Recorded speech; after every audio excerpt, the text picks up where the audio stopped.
Abba Father, we come humbly before your throne of grace.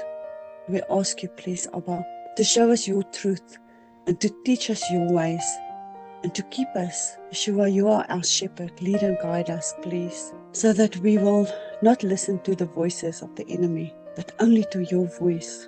The time is evil, and we don't want to partake of that. We want to Shema. We truly, truly want to be obedient to you because we love you. Please help us to understand your word and to keep to your word. Strengthen us with your Ruach HaKodesh so that we can endure till the end. Ask it humbly in your Son Yahushua's name. Hallelujah. Amen. Hallelujah, Imuna. Thank you, Sonia. Yeah, it's not only to be obedient because we love him. That is the main reason. But in the obedience is also protection. And in obedience is also wisdom. And where else will we get protection and wisdom to know these times? And it just comes forward more and more for me as we go through these studies. The more we are obedient to his instructions, the more we are inside the camp. And I mean, where else will we be able to endure the entire wilderness journey if we're not inside the camp? So that obedience, I think there's a verse in the Bible, can't remember what it is, that Yahweh is a wall. It's like a wall of fire around Jerusalem. And we are protected within the walled city. But if we don't obey him, then we have to go outside the walled city. And then how will we endure? How will we know? There are a lot of questions, and you guys are sending me a lot of questions. You know, when must you do this? When must you do that? I don't know. I'm not a prophet. None of us are. And the prophets didn't give us a, you know, in 2029, you know, you have to do this. We don't have that kind of specific guidelines. So all I know is if we keep to the TNT, everything will be revealed at the appointed times. That's the best advice I can give to everyone. So good evening to everyone else who's joining. Slowly but surely, everyone is coming along. We've only got an hour every evening, and there's so much work to go through. But just as a quick reminder, you guys, for you guys that joined on Shabbat online, we ended the previous session with this externalization of the hierarchy, where this woman that's ruling over the kings of the earth, that's sitting on the 7 mountains, how she is expanding her influence. But it's not a new thing. Tonight we're going to continue with this great city that the Bible is talking about. Now, this great city is not, it's not like she's starting with her influence now or that she's gaining power now. She has had that influence and that power for a very long time. And as we looked at the 7 mountains and the 7 principalities and the 7 kings and the 7 ages, we are continuing now with this great city. It is the Hor, this great city, who is riding this 7 principalities or kingdoms or systems or kings. So understanding that this 7 kings, this beast with the 7 heads, yes, that is going to be the world order, the government, the rulership. And out of that beast will come the Antichrist, the king of the world. But it's the Hor that's riding this beast. Now, in that depiction of her riding, there's 2 aspects. The first one is easy. When you're riding a horse, who's in control? The rider. The rider. So she's riding the horse. You understand what this is depicting? She's in control. And as we work through Daniel and all the prophets and Revelation, we see there comes a time when the horse throws you off. And if the horse throws you off and he's angry at you and he's sick and tired of you, he's going to trample you and he's going to break your ribs and he's going to run all over you. So this is the picture. This is the one picture. The Hor is currently riding this beast, but we see that closer to the midpoint of this 7-year end-day tribulation, this horse, this beast, throws the woman off and then he tramples her. So that's the one aspect. The other aspect is a little bit more disgusting. And I'm not going to say it in so many words, but let me help you understand what I'm trying to say without trying to be too explicit. There is a certain condom that is called Rough Rider. Okay, maybe you guys can understand, so I don't have to say much more. So she's also riding the beast in the disgusting fornication aspect, which is what the Bible says. She's fornicating with the kings. So she's riding and controlling them, and she's riding and fornicating with them. All right, you've got those two aspects. So she, this mystery Babylon, was riding the beast, this Antichrist ruling system, since Genesis, throughout history from Genesis, and she will ride this beast all the way into the end days of Revelation. Now, there's many, many prophetic pictures. I'm just going to depict the ones that is really obvious. Jezebel, the queen of Israel, she was riding Ahab. Now, you know what I meant with the two ridings, She was riding and controlling Ahab, and she was riding Ahab at night in their bedroom as well. And with that, even that, in that, there's a huge form of control. She was riding the priests and the entire nation of Israel. Do you see the whore riding this entire beast system, depicting prophetically in the book of Kings? But we also see the serpent seed Pharisees were riding the Roman Empire to persecute, murder, and exterminate Yeshua and all his followers. So we see, of course, the Sanhedrin, the 70,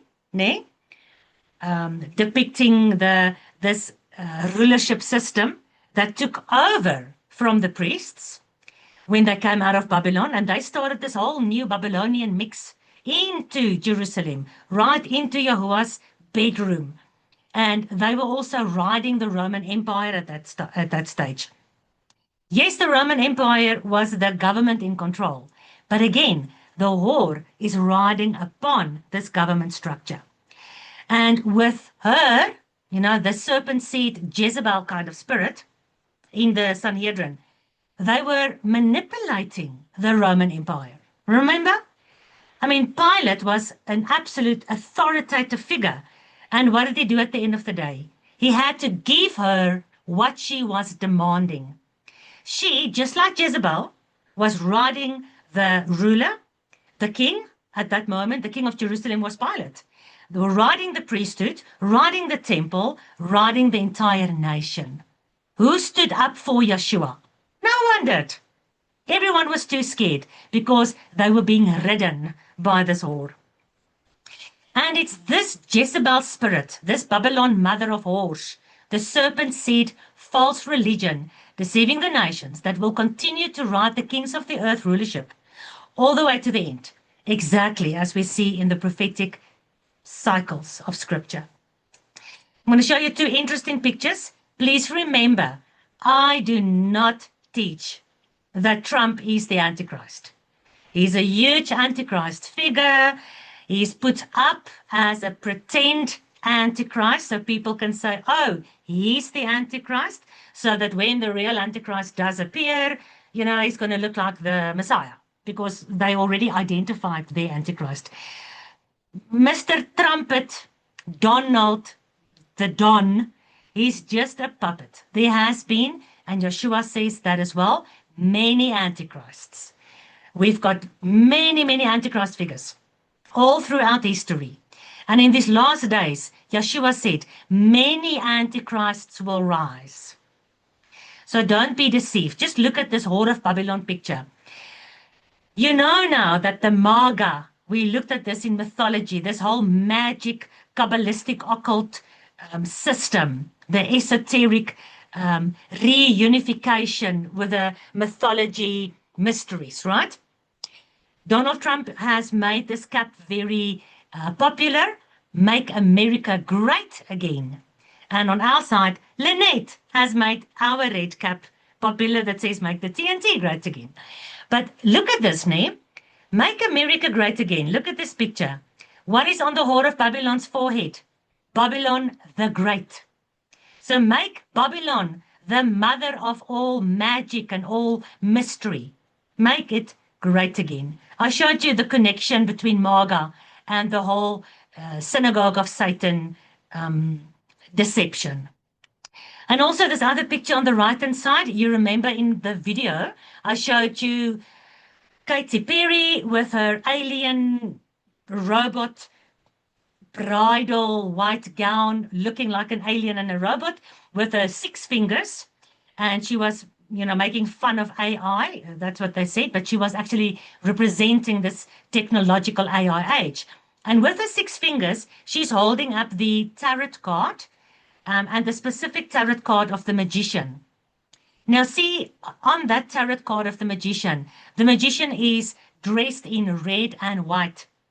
And on so many of the magazine front covers, Donald Trump is being depicted in white and red, just like the magician in the tarot card that Katy Perry was holding up with her 6 fingers, dressed like an alien techno robot hybrid at the Meta Gala. So you can see this amazing connection in this Babylon the Great and how she is really infiltrating all these aspects. She's the whore, she's riding the beast. At the moment, the entire world is still subject to the dollar. And of course, the horse is going to throw off the whore. And just like that, the dollar will also have to crash.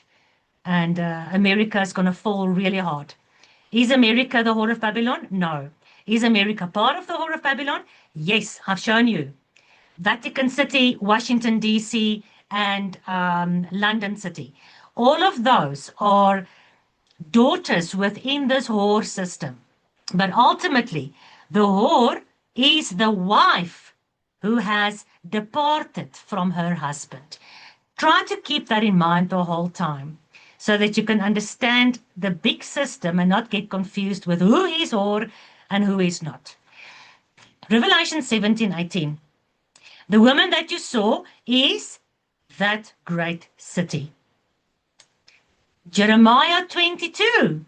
And many nations shall pass by Jerusalem, and they shall say every man to his neighbor, wherefore has Yahuwah done this unto that great city? So like I said to you before, on this channel, we are not fighting or arguing about who's the whore of Babylon. We purely go back to the prophets, to the TNT. And the prophets are calling Jerusalem the whoring wife. The prophets are calling her the great city. I'm going to show you many, many scriptures. But now in Revelation, you see the witness of the great city. So we go to the dictionary of the book of Revelation, which is the prophets. And then we see the explanation of the great city is that it is Jerusalem. So people are asking, why is Yahuwah doing this to Jerusalem? And then they will answer, why is Yahuwah doing this to Jerusalem? Because they have forsaken the covenant of Yahuwah the Elohim, and they've worshipped other gods and served them. So the wife is in covenant. Remember, the house of Israel is divorced. She has lost her covenant. But the house of Judah has never been divorced. So she is still in covenant. And that's why she is defined by the word wife, not bride.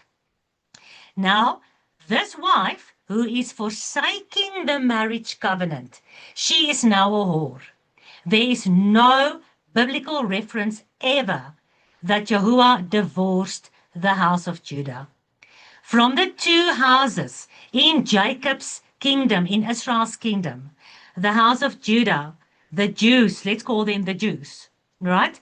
They have never been divorced. But out of them, they forsake the covenant. They got induced with this Babylon whoring system. And many of them inside the so-called, the synagogue who calls themselves Jews, but many of them are not Jews. But they are hiding behind the name and the nation of Yehuda. And that forsaking of the covenant classifies them now as the whore. And we see all throughout Scripture, and we see in Revelation, that that beautiful city, the heart's desire of Yahuwah, is going to be destroyed. And we have to accept that fact. Many people said in the last days they want to move to Jerusalem and live there because Yahuwah is going to protect Jerusalem. No, he's not. There's not one verse in the Bible where Yahuwah says he's going to protect Jerusalem. In fact, he's going to destroy Jerusalem. Revelation 11 verse 8. And their dead bodies shall lie in the street of that great city, which spiritually is called Sodom and Egypt. So people say, oh yeah, the whore of Babylon is Sodom and Gomorrah, or the whore of Babylon is Egypt. No, it's not. Revelation 11 verse 8 said, spiritual Sodom and Egypt is where Yeshua was crucified. Where was Yeshua crucified? In America, in the Vatican, in London, in Sodom, in Egypt? Where Jerusalem. was it? Jerusalem. So Jerusalem, America is part of that. Sodom is part of that. Egypt is part of that. You see how it works. Let's jump to Zephaniah. Zephaniah, guys, amazing prophet. Zephaniah 3, chapter 3. Woe to her that is filthy and polluted. Woe to the oppressing city. Now, Zephaniah is not speaking to Sodom, Egypt, America, the Vatican. He's speaking to Yahuwah's wife.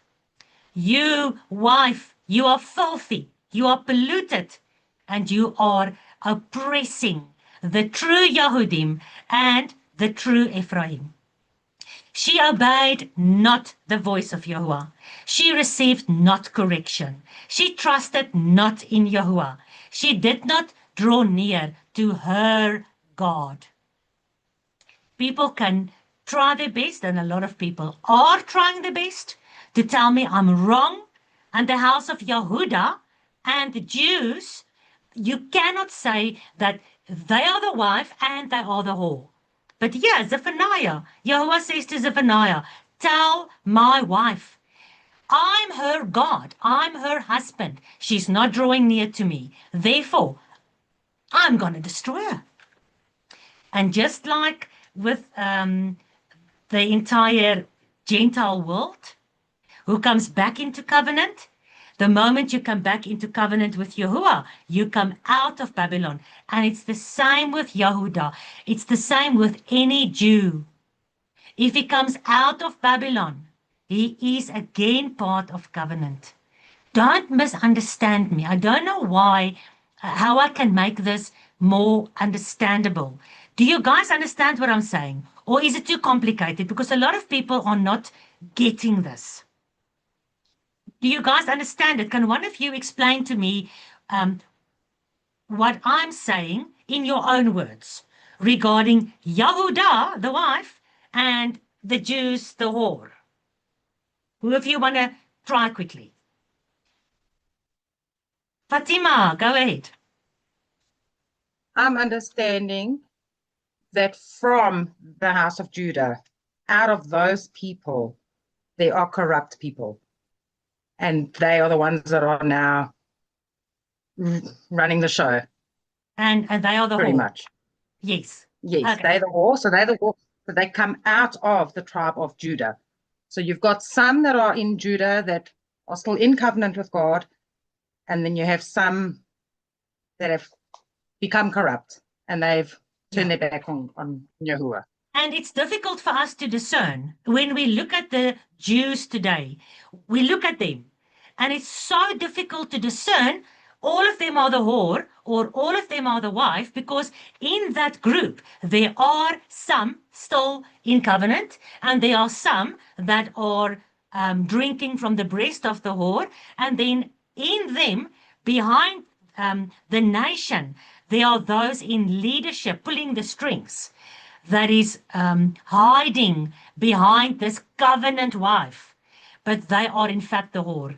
So it's so difficult when you look at this whole group of people to discern, how can they be simultaneously the wife and the whore? And you remember I explained, if I go and fornicate, but I'm not yet divorced, I'm simultaneously my husband's wife and I am a whore. The moment he divorces me, I'm no longer his wife, but the house of Judah was never divorced. All right. We continue with Zephaniah. God says, the oppressing city, she's not drawing near to me. Her princess within her. So, Fatima, like you said, still inside the wife. The princess, the principalities in the heavenly realm, as well as on earth, all the guys in leadership, they are roaring lions. Her judges are evening wolves. They gnaw not the bones till the morning. Her prophets are light and treacherous persons.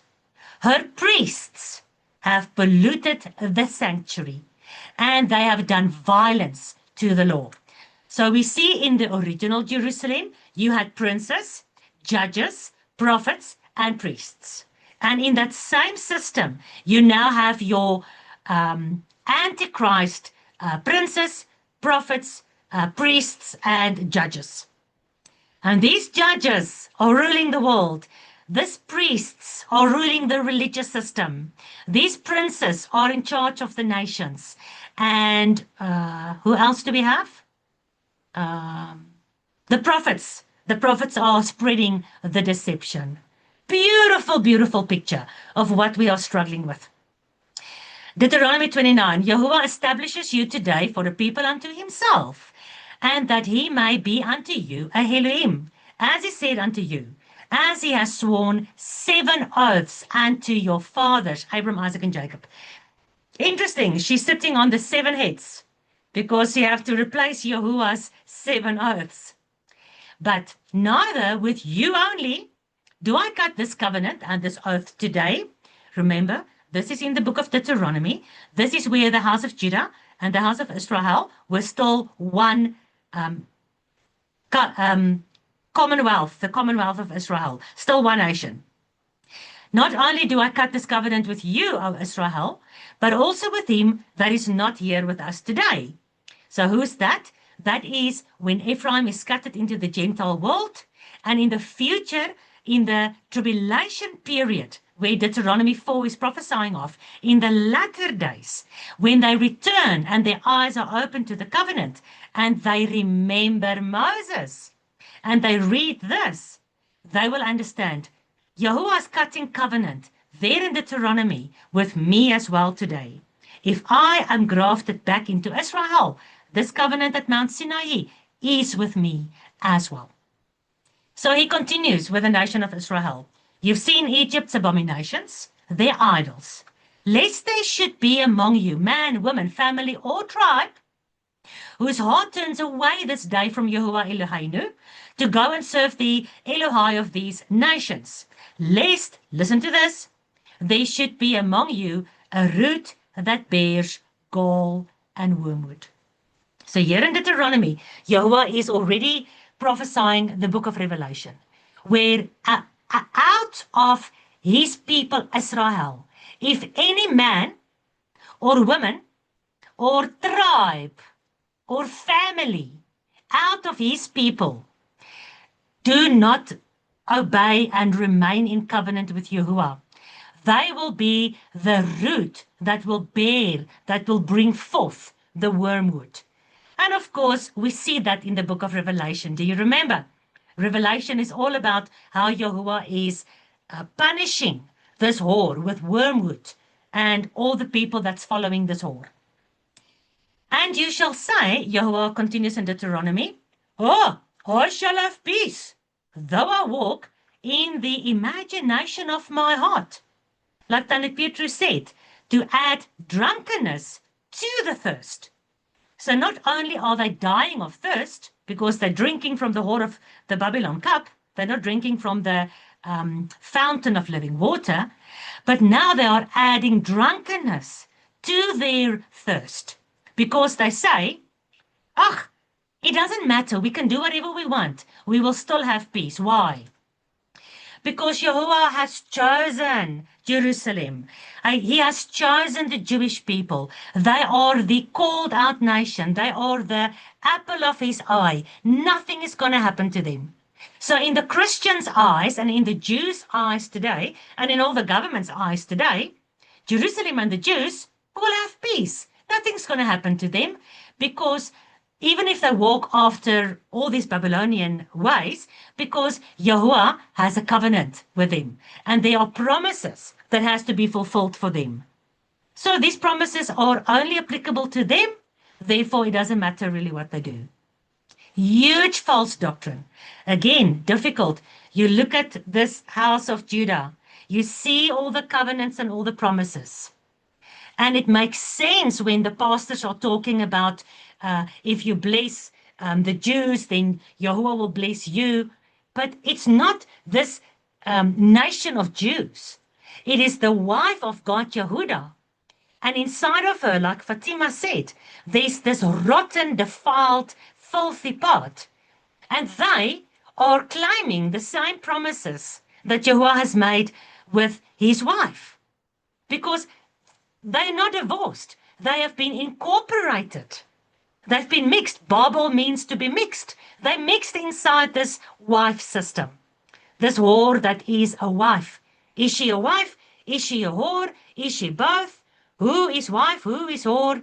It's so mixed that you cannot differentiate. And that's their success. That's how they get it right to manipulate all the political and worldwide happenings so that their will and their original plan can be culminating in this Antichrist goal that they have. But Yahuwah says he will not spare them. No. His jealousy shall smoke against him. And all the curses that are written in this Sefer, talking about the book of Deuteronomy, will lie upon him. Yahuwah shall blot out his name from under heaven. So this is, he's talking, if any man, woman, or tribe departs from covenant, then they're going to get wormwood. Good luck to them. Yahuwah, his jealousy, he's a jealous husband. And in his jealousy, he's going to let the curses come upon his wife, who has whored. Although he loves her, but if she's going to whore, and if she doesn't repent and return, if you look at Numbers 5, then you can see that if the whoring wife is brought to the priest, the husband brings his wife to the priest. He doesn't divorce her, and the priest will then put her through her trials and her tribulations. And if she's guilty, she's going to bear the curses. Because the priest is writing the curses in a sefer, in a scroll. And if she's guilty, those curses are going to make her rotten on the inside. But if she repents, or if she's not guilty, then what does the priest do? He blots out the curses, right? But if the curses are not blotted out, then her name is blotted out. And then automatically she is separated from Yahuwah. But in our system right now, where this whore is not separated yet, she's given her time to rule. And there comes a time in the future, and I'm telling you, that is at the 3.5-year midpoint, where we will clear as daylight. I'm telling you, we're going to see how out of this one system, the wife will be taken on eagle's wings into the wilderness for 42 months. And then the wife that stays behind, who still claims to be the wife, there's nothing of the wife left in her. She's purely just the whore. And then all those curses and all the burning with fire and all the trampling and all the defilement is going to come upon her. And the kings and the princes and the merchants will tear her flesh apart, the prophet says. Revelation says she'll be burnt to ashes, and the merchants of the world will cry, "Wah!" Nobody is going to buy from them because they are the banking elites. So at the 3.5-year midpoint, is, according to what I can see from scripture, is the only time where we will be able to differentiate out of this one group who is who. Who's whore, who's wife. All right. And Yahuwah shall separate him. That him is the man, the woman, or the tribe that goes from covenant. Yahuwah shall separate him out of all the tribes of Israel, according to the curses of the covenant that is written in this Sefer of the Torah. Your children after you, and the stranger from a far land shall say, even all the nations of the world shall say, wherefore has Yahuwah done this unto his bride, unto his wife, unto the land, the holy land?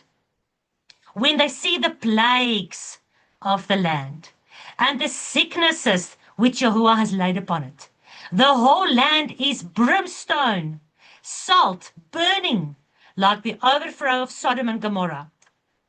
Then men shall say, because they have forsaken the covenant of Yahuwah Eloheinu, their fathers, Yahuwah, the Elohim of their fathers, you know, that was the covenant he made at the original Mount Sinai, ne?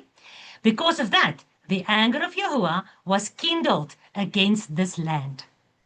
He just spoke about if any man, woman, family, or tribe turns away from Yahuwah, and then he says his anger is against the land. It's almost like he's prophesying already as he's making covenant there by Mount Sinai. He's looking over all of Israel. He says, all of you 12 tribes, plus the mixed multitude, and all the Egyptians, that's part of Israel. I'm making covenant with you today. But you need to understand, in the end days, there's going to be Israel again. The 10 tribes will have to be restored with the 2 tribes to be in full covenant again. So I'm talking to you today, but I'm talking to them in the future as well. But out of you here today, not them in the future, out of you 12 today, there's going to be a tribe that's going to, her heart's going to turn away from me. And that tribe, I'm going to cut that tribe off. And that is the tribe that's going to live in the land. So you can see from this in Deuteronomy, Yahuwah made many prophecies to Ephraim to say, I will scatter you in all the world. So we know that Ephraim is not living in the Holy Land in the end days. So he's talking to the tribe who is going to live in the Holy Land in the last days. And he says, I'm going to destroy the land because the tribe that has turned his heart away will be in the land. So whether we talk about the house of Yehuda mixed with the Jews from the synagogue of Satan, or we talk about that great city, Jerusalem, or we talk about the Holy Land, it is the same thing. Do you guys see that? And for Yahuwah to destroy the city Jerusalem, or to destroy the entire land of Israel, is the same warning that he has when he pours out the wrath of his jealousy over his whoring wife. You understand? You with me? So he says, the anger of Yahuwah is going to be kindled against the land, Jerusalem, Israel, the wife. Yahuwah rooted them out of their land in anger and in wrath and in great indignation, and cast them into another land, as it is this day. So we know in history we already had a cycle of this prophetic picture. Judah was indeed cast out of the land. After Ephraim was cast through Assyria into all the world, Judah was cast to Babylon. Remember, but then she came back. Then she was cast out again in 70 AD by the Roman Empire, remember. And then she came back in 1948. So who's in the land right now? That part of Judah that has come back a third time through these cycles. But this time she's mixed, she's defiled, she is a whore to the core. In her is find, the Bible says, unclean spirits and ravenous wolves and evening wolves, nay, and unclean animals, and the mixing of Babylon and Cain and Esau and Herod, the Herodians, and of course the Jews that are not, has never been Jews, but they're lying about the fact that they're Jews. As Judah came back in that prophetic cycle to Jerusalem, she brought with her all the abominations of the world. No wonder her name on the forehead says, Mother of all harlotry and of the great abominations of the earth. So again, looking at the Jews today, you cannot say, who is Yehudah within that city and who are the synagogue of Satan within that city? It's almost impossible to distinguish because she's so mixed. This third cycle, as she returned to the land, she got so mixed that there's almost, it's indistinguishable. Only at the 3.5-year midpoint, when Revelation 12 says, Yahuwah is going to take those in Judea, when the abomination of desolation is brought into the temple, Yahuwah is going to take those in Judea, who is his wife, and he's going to give her eagle wings, and he's going to look after her for 3.5 years. And then it's going to be not everyone in Judah. It's going to be, it's a narrow road. It's going to be a remnant of Yehudah. And then everything else that stays behind, we know that's the unclean, that's the ravenous wolves. Those are the abominations, all that mixing that is currently hiding behind this banner of we are Yehudah. The secrets of Yahuwah Eloheinu are given to his children and their sons forever and ever, that they may observe every word of the Torah. Just a reminder, this is all in Deuteronomy 29. This is the entire chapter that I tried to summarize for you. So there's a lot of secrets in Deuteronomy 29, and he gives it to his children and their sons. Who is his children? Those who come out of Babylon, both Judah and Ephraim, and comes back into covenant under the blood of the Lamb. Let's look at another prophet, Ezekiel 21, the entire chapter. Son of Adam, set your face towards Jerusalem and drop your word towards the holy places and prophesy against the land of Israel and say, listen to this. Let the sword be doubled this third time. Do you see, guys? I'm not lying. I'm not sucking these things out of my thumb. Is it not astonishing when you look at the third time in Ezekiel and you look at history? It is telling us exactly that what Yahuwah did with Judah at the destruction of Babylon, and he did again with Judah at the destruction of the Roman Empire. He's going to do a third time with Judah in the time of Revelation. I'm trying to make sure that everything I say is founded in Scripture. He says, let the sword, this time, the sword is going to be doubled. It's going to be double what it was in Babylon. It's going to be double what it was in 70 AD. Now the third time, now that they've returned the third time, the sword will also struck them the third time. So that the sword might come to Yehudah in Jerusalem. You see? Even Ezekiel says, God says through Ezekiel, the third time, it's only Yehudah that is in Jerusalem. Ephraim, I'm not talking to the entire nation, because 10 of the 12 is not in Yehudah. The 2, Judah and Benjamin, with half the tribe of the Levites. They constitute the house of Judah, what we know today as the Jews. They are in Jerusalem. And Yahuwah says, tell them, remember, the secrets of Yahuwah is given to those who come back to him. So any one of the Jews today who turns back to the Torah and the testimony and start reading what it says, they will understand that Yahuwah's going to let the sword come for the third time over them right there in the land of Israel towards Jerusalem, to that tribe, Judah, as he said in Deuteronomy 29. Therefore, remember, she's the wife. So what does Yahuwah say? To Judah, who's in Jerusalem, after his purified part of his wife is taken into the wilderness. Look at what he does with his wife. Remove the diadem. Take off the crown. Who wears a crown? A queen. A queen. Who's the queen? She's the wife of the king.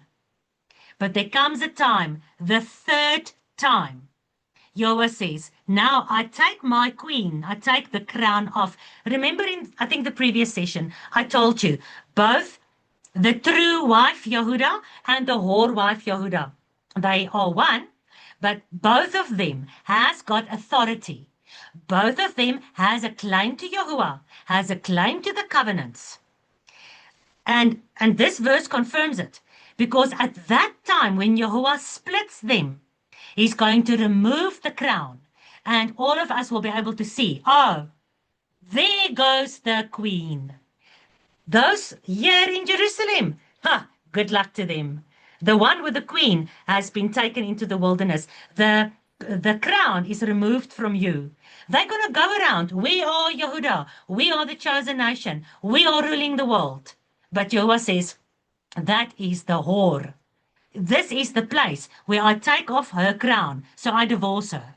That's where he's going to separate her in front of everyone, so that we can see the difference between the wife and the whore. Remove the crown. I will overturn it. There you go. 3 times. Do you see? Yahuwah overturned it in Babylon during the exile. He overturned it during the Roman exile. He's going to overturn it again now with the state of Israel rulership. Twice he has overturned it already. The third time, he's removing the crown forever. And Jerusalem, this wife, shall be no more. But that's something that's not right. So Jerusalem will be no more. The wife will be no more. No. The wife, the real wife, is going to get eagle wings, and she's in the wilderness for the last 3.5 years. During that 3.5 years, the 2 witnesses will be witnessing within Jerusalem, and it's going to be destroyed progressively until at Armageddon, at the end of the 7 years, at the last trumpet, when Yeshua comes, Jerusalem is destroyed. Right? And then he will live in Jerusalem. In a destroyed Jerusalem, is it about the physical Jerusalem that he's going to restore? No, it's his wife, his bride, that he's going to make covenant with. Now he's going to bring the real Jerusalem. His bride that will come into covenant, be part of the marriage supper of the Lamb, be reunited with Judah. So the bride will be grafted back into the wife. The broken off branches will be grafted back into the olive tree where the natural branches are. And they will be one again. So it's not me who says that. I will overturn Jerusalem, and Jerusalem will be no more. Until when? Until he comes, whose right it is, and I will give it to him. Yahuwah says, It will be destroyed, Jerusalem, until Yeshua comes, who has a claim to Jerusalem. And then Yahuwah will give Jerusalem to Yeshua. Oh, Yeshua says, I go to prepare a place for you in the New Jerusalem, ne? I am the bridegroom, and you are the bride. And I will come back, and I will take you for myself. And blessed are those who has a part in the marriage supper of the Lamb. And then we are called, and we're going to go through all these verses still. You know these verses. We will be called the repairers of the breaches and the builders of the walls. Just like in Nehemiah, Ezra in Nehemiah's time. The real covenant keepers will be part of this building up Jerusalem again. We will tabernacle with Yeshua in that holy land. And we will each sit under our own fig tree. Nobody's going to steal our food anymore. Every Sabbath and every feast day, we will be there with Yeshua. But it's not the new heaven and the new earth yet. Because that will be where the resurrection has taken place, ne? After Armageddon, the resurrection is there, the first one. And the real Jerusalem, the 12 tribes, that is the bride, now lives with the bridegroom. And that's what Jehovah says here in Ezekiel. He's going to destroy the whoring Jerusalem. She will be no more. But from that same system where his beloved Jerusalem is, after he destroyed the whoring Jerusalem, he's going to rebuild with his wife the beautiful Jerusalem. We will be called rebuilders of the wall. We will be called repairers of the breaches. We're going to go through all those verses. And then after the 1,000 years, the original beautiful plan that Yahuwah had with Jerusalem all along is going to come down out of heaven. And then the earthly, real Jerusalem is going to go into the heavenly, original Jerusalem. And that's where Yahuwah can start all over at Genesis 1 verse 1 again, to create the new heaven and the new earth. But currently, it's still mixed. And we need to understand these secrets and these prophecies so that we are not beguiled by looking at Judah and following them in any way, because they are too mixed at the moment for us to distinguish. Ezekiel 22, the word of Yahuwah came unto me, and the word of Yahuwah said to me, will you judge the bloody city? You know, you guys know when you use the curse word bloody. Yo, bloody ding. That word bloody comes from bloody. You know, if you say bloody quickly, it sounds like bloody. It's a strong word. It's almost like a curse word. Just for interest's sake, that's where the Afrikaans curse word comes from. So Yahweh says, will you judge that bloody city? Yes, you show her. So he's talking about the city, and he says her. It's a she. It's his queen. It's his wife. Will you judge that city, my wife? This city sheds blood in the midst of her, that her time may come. You are guilty in your blood that you have shed, O Jerusalem, and you have defiled yourself in your idols which you have made. In you have they taken gifts, briberies, money to shed blood. You have taken usury and increase, interest rates, usury, interest rates, bonds, loans, increase, inflammation, investments. And you have greedily gained of your neighbors by extortion. And you have forgotten me, says Yahuwah. So within this wife, there's this mixing of the financial part of the whore. In Jerusalem, she's shedding the blood of the saints and the prophets since the time of Abel. Remember what Yeshua said? Upon you, Jerusalem, will be all the innocent blood since the time of Abel. Because that Jezebel, Babylon's spirit, has been in Esau. That both of them are sons of, not Esau, Cain and Abel. Both of them have come from Adam and Chava. Don't let the people lie to you to say that Chava had sex with a serpent and Cain is the son of the serpent. I've proven out of scripture that's not true.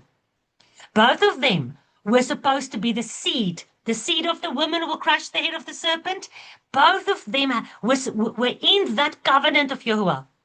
And yet, from that same DNA, the one killed the other one.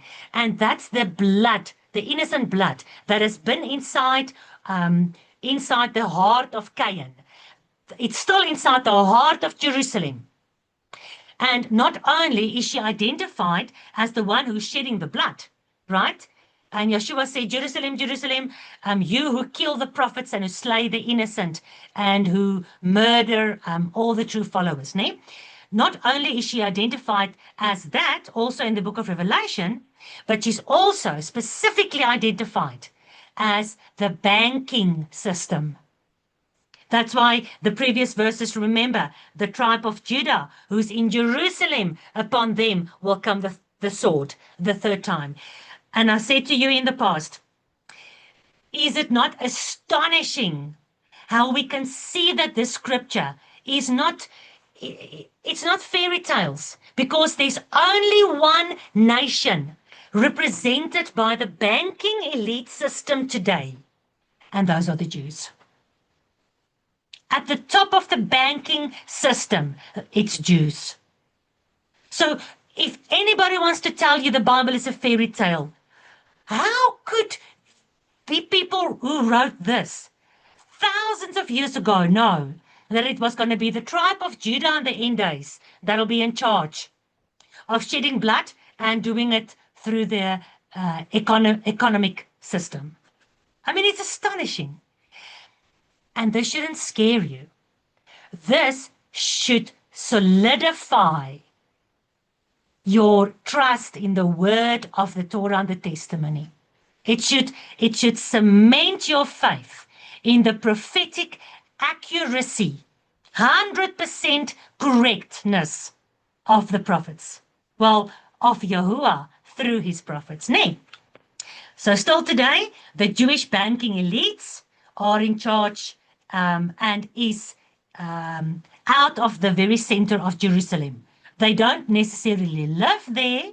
They live in the Vatican. They live in the inner city of London. They live in America, but they claim to be Jews.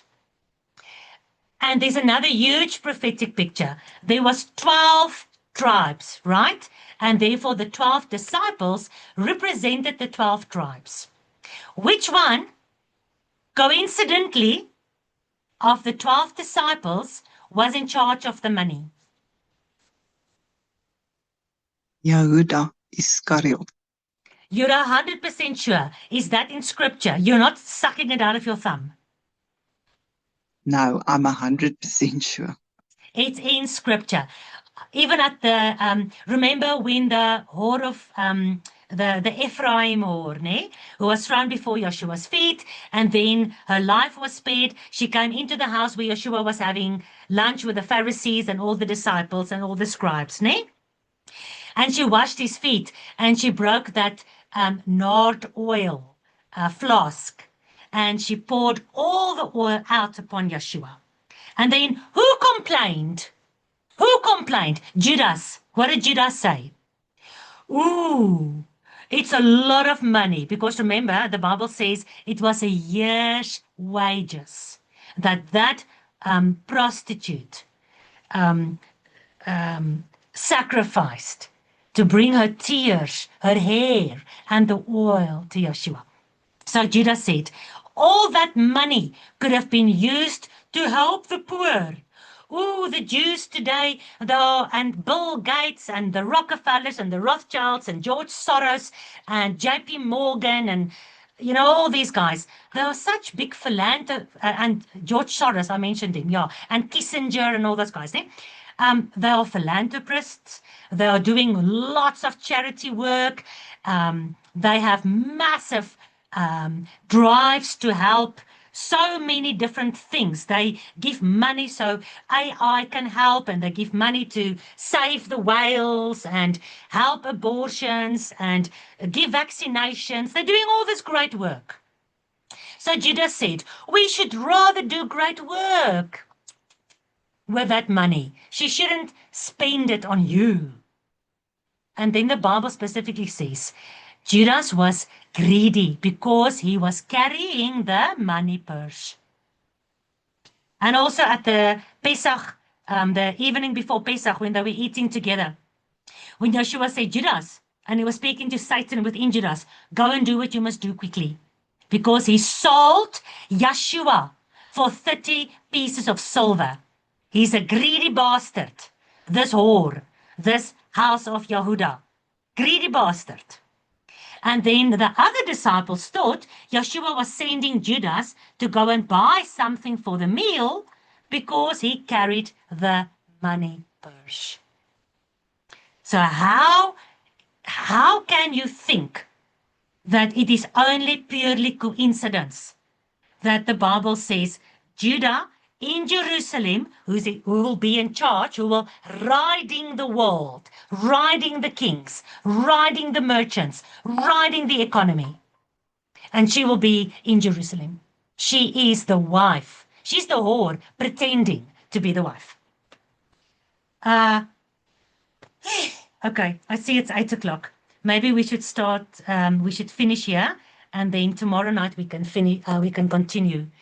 Let me just make sure that I make a note for myself so I don't forget where we ended. This is now part 1, part what? Part 5 now. We did part 4 tonight. I think so. Sorry guys, okay, I'm finished. It's 8 o'clock. I think we covered a lot of information tonight. Thank you very much, guys. Anything from your side? Sorry, I went like a train. But I think, from now on, we should be running like a train. This marathon is starting to gather speed. What do you say? If you think it's the inner circle person, he was so close to Yahusha. So no wonder the discernment, you'll need that so much. Yeshua washed his feet. Yeshua washed Judas's feet. There's a crown upon her head. But there comes a cut-off period, yeah. Yeah, Yolanda, very true.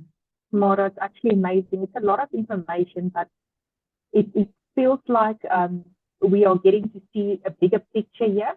And I have to admit, I didn't know anything, or a little bit only, about Yehuda as such. So all of this is new information to me. And I never really understood Zionism, and I can see how everything just fits perfectly within each other. Exactly. Zionism, we should actually say, within this wife, the part that's the whore can be defined as Zionism. Absolutely. Because within the same wife, there are many Jews today who are aggressively fighting against Zionism. And it's Zionism that's going to rule the world. So within the same nation, these Zionists, they don't care about the other Jews. We're going to get to this. Even in the Second World War, the Jews who made the money out, the Zionists who were making the money out of the Second World War, they were providing the death camps with everything they needed to kill their fellow members of their nation, just to make sure that the rest of the world's Jews indeed go back to Zion, because there's a bigger plan behind this. So yeah, Yolanda, Magda, none of us really knew any of this. Again, it's Yeshua, Yahuwah promised in the last days he's going to start revealing and opening a lot of these sealed prophecies. None of us thought about this before. It's now only coming into the open. And I think it's also the same, the reason why we don't really recognize the true Yehuda it's basically the same as with us, because I think there's only a few that we know who is, believing the word of God.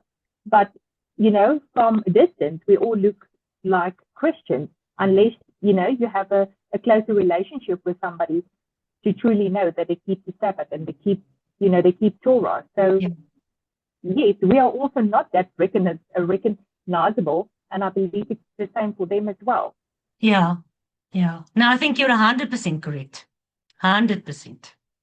Thank you, Magda. Anyone else, guys? So, those of you who were present on Shabbat when we did the 2-hour recording on Saturday morning, I just want to tell you, I added a lot of information while I was editing that video. It took me 2 days. So, if at all, you can run through that video again. Maybe do yourself a favor. There's a lot of information added. Abba Yehovah, what a blessing and a privilege to once again come together with our family to learn more about your word and about its mysteries and hidden secrets that you reveal to us on a daily basis. Abba, we stand in this world, and tomorrow may be a day of anxiety for a lot of people. We don't really know what's going to happen. All we do know is that we should follow your word and what your word tells us about foreigners, because we've been foreigners in this world as well. Abba, we pray that whatever happens tomorrow, it might be something, it might be nothing, or it can be a catalyst to something so much bigger. But we pray that you will keep on showing us and helping us through these times and giving us the wisdom and the understanding and the discernment to see this world for what it truly is, because we are just foreigners in this world. We are just strangers walking, and we don't truly even understand that not in this lifetime we will return to your city, but only when the appointed time is upon us. Abba, we pray for safety and protection for everybody, especially for our brothers and sisters. Give us a peaceful night's rest so that we can gather again tomorrow to learn your word, to sit at your feet, and to understand your word, because the times are truly evil. We pray this in the name of Yeshua HaMashiach. Emunah. Emunah. Guys, be safe tomorrow. We all know there is a bigger agenda behind every march, especially now with this fight against the foreigners. We all know the bigger picture is to bring the digital ID into place. But unfortunately, the people, the sheeple on ground level, don't know that they are being manipulated. So please be safe tomorrow, and I'll see you all again tomorrow night. Shabbat, listen to me, Shabbat Shalom. Laila Tov. I'm too tired. Laila Tov. It would be nice if we had another Shabbat. Yeah, Thank you guys. Lekker slaap. Lekker slaap. Thank you. Bye, dankie. Bye, julle. Lekker slaap. Lekker slaap. Baie dankie, lekker slaap. Lekker slaap, maatjie. I became the open door. I became the Dankie vir jou.